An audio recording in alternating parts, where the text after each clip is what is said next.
जय जगन्नाथ आपण समस्त को आज एक नुआ सेशन रे पुणी थर वेलकम। देखो आज आम डिस्कसन करवा ओ triple S Odisha staff selection commission द्वारा हेबाकु थिबा आपण मानकर बहु प्रतीक्षित एग्जाम आरआई अमिनी आईसीडीएस सुपरवाइजर ता रिगार्डिंग किछ अपडेट देखिबा। बहुत पिला मानकर कमेंट आछि जे एग्जाम सर ऑनलाइन मोड रहिबो ना ऑफलाइन मोड रहिबो। देखो जदि आपण माने ए नोटिस को देखिबे जोटा कि आपण मानकर 23 एप्रिल 2025 रे आसीतला जोटी कुआ जायतला जे पाखापाखि जो माने अटेंड करिथिले किछिटा पिलांकु छाडी देला परे बाकी जति पिला एग्जाम अटेंड करथिले समस्त को पास करि दिया जायतला। तो ए जो डिटेल नोटिस रे पाखापाखि आपण माने देखि परिबे जे 5,58,000 पिला टोटल नंबर ऑफ कैंडिडेट थिले जो थ्रू 2,96,000 भलिया पिलांकु मेन एग्जाम पाई अलाउ कर दिया जायतला एवं पाखापाखि जे देखिबा 2 लाख समथिंग पिला एब्सेंट मध्ये थिले। ठीक अछि। तबे यदि नोटिस टू का आपण माने देखिबे नोटिस रे देखंतु जो लास्ट पॉइंट को आसन लिखा जायछि the date and the mode of main examination will be notified in due course. तार अर्थ जे ए जाय मध्ये जतबेले रिजल्ट पब्लिश होला सेतबेले मध्ये किछ अपडेट माने रिगार्डिंग नथिला जे को मोड रे एग्जाम होबो। तो प्रोबेबली तो जुलाई रे आपण मानकर एग्जाम रो चांसेस बहुत कम अछि काहे कि ना बहुत एग्जाम्स तर शेड्यूल ही रहिछि। तो जोथि पाई कि आपण मानकर पुलिस एसआई रो एग्जाम मध्ये जोटा 13 जुलाई रे थिला 12 सेटा मध्ये रीशेड्यूल प्लानिंग मध्ये चलीछि। ठीक अछि। तो अगस्त रे प्रोबेबली चांसेस रहिछि जे आपण मानकर मेन एग्जाम कंडक्ट करा जिवो आरआई मीन जो एआरआई आईसीडीएस सुपरवाइजर पाई।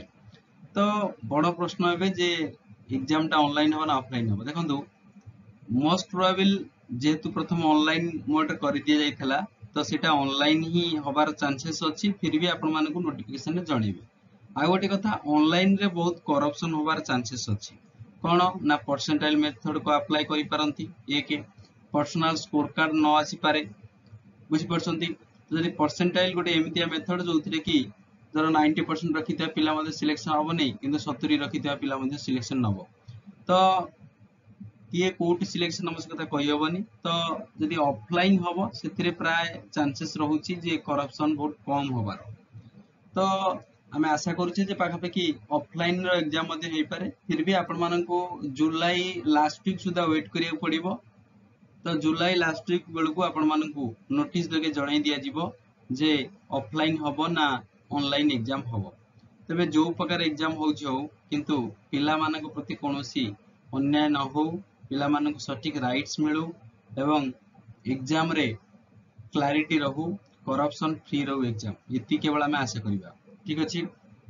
तो जेहेतु आपण मानकर 2895 भलिया पदवी थिला देखंतु 2895 को एपटरे पाखापाखि 2,96,000 पिला तो कंपटीशन लेवल टॉप रहिबो निश्चित भाबरे। तो जो माने सीरियस कैंडिडेट रहिछ एबे सुधा लागि पड़ो आ समय नाही। ठीक अछि। तो एबे टू प्रिपरेशन करो काहे ना टॉप लेवल एग्जाम होबो जेहेतु आपण मानकर आरआई गोटे भलो पदवी तो ता पई मध्ये बहुत जो माने ओसीएस लेवल पिला मध्ये जो माने प्रिपेयर होछन से मध्ये अटेंड करिसंती हैला कि। तो एमितिरे जो माने अटेंड करथिले से माने पास करि दिया गला सेति पई नंबर ऑफ कैंडिडेट बढ़ी गले एवं कंपटीशन टॉप होई गला। तो आपण माननको प्रिपरेशन करिया पड़िबो ऑनलाइन ऑफलाइन होबो ताकू नै चिंता करंतु नाही। तो अगस्त फर्स्ट वीक बेलू प्राय आपण मानकु नोटिफिकेशन पळे आसीबो जे एग्जाम को लेवल रे होबो को मोड रे होबो। ठीक अछि। तो पैनिक न होआ पई ए वीडियो टी बना गला जो माने नुआ छ चैनल रे जुड़ी ही जो चैनल को सब्सक्राइब कर दबो लाइक कर दबो संग साथी मान सहित शेयर करियो जमा भी भूलिबो ना।